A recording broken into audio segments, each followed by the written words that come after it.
My entitled brother wants me to transfer my baby fund to his son. Now, my mother wished that I lost this child because I was so selfish to not help our family. About 2 years ago I got pregnant and Chris and I told our families. Rory brother-in-law gave us a check for £5,000. He said he wanted us to use it to buy baby stuff while the kid was young, and whatever was left over should be saved for when our child turns 18 and then given to them. I miscarried shortly after, and we tried to give Rory the money back, but he asked if we were planning on trying again, to which we replied that we wouldn't be anytime soon, but someday definitely. He said to keep the money, put it in a savings account and keep adding to it for when we did have a baby. Chris and I tried to put in about £30 a week between us, which is doable for high school teachers. We missed a couple of weeks, but there's about £9,500 in there right now, and we've never taken out of it. In 2 years the only people who have put money in this account are me, Chris and Rory. Both myself and Chris have been to therapy, and we agreed to try again about 6 months ago, and I'm now pregnant again, at 4 months. We told our families today and Rory and my mother-in-law are both really happy for us, as are my parents. Tom, however, looked a bit sad. I asked if I could speak to him off to one side.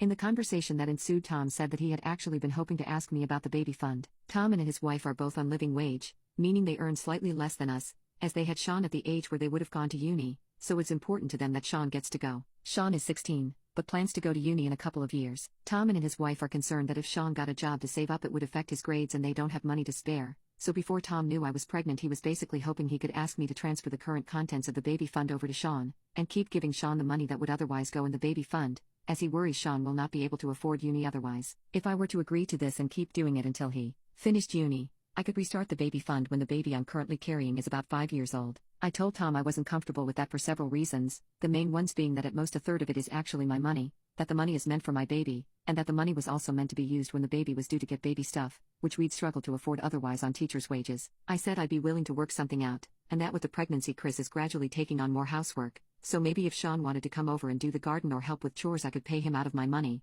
not the baby fund, but Tom says that Sean can't be distracted from his studies. I said that while I love my nephew I'm just not comfortable giving money meant for my child to Sean. Update: my husband and I agreed to pay my nephew and niece to do some jobs for me around the house and they've accumulated a chunk of cash each, niece at £100-ish, nephew closer to £500, to check out when they go to university. Brother is none the wiser and thanks to their efforts the nursery is ready to go. Nephew has asked his parents to let him get a job, but still no luck. However, his college does these programs within school time which pay, so he's applying for one of those. My mother outright wished that I lost this child because I was so selfish to not help out family, and my brother agreed and said that he would make sure to teach my child to take care of others, and they each made a Facebook post about it which ended up with me getting a bunch of anonymous messages wishing sickness/death on me and my child. I came from social media and I have not spoken to either my mother or brother in a couple months. Outside of that I'm doing okay, the baby looks healthy, the marriage is going strong, and no one has wished death on me or my baby since I blocked my mother and brother.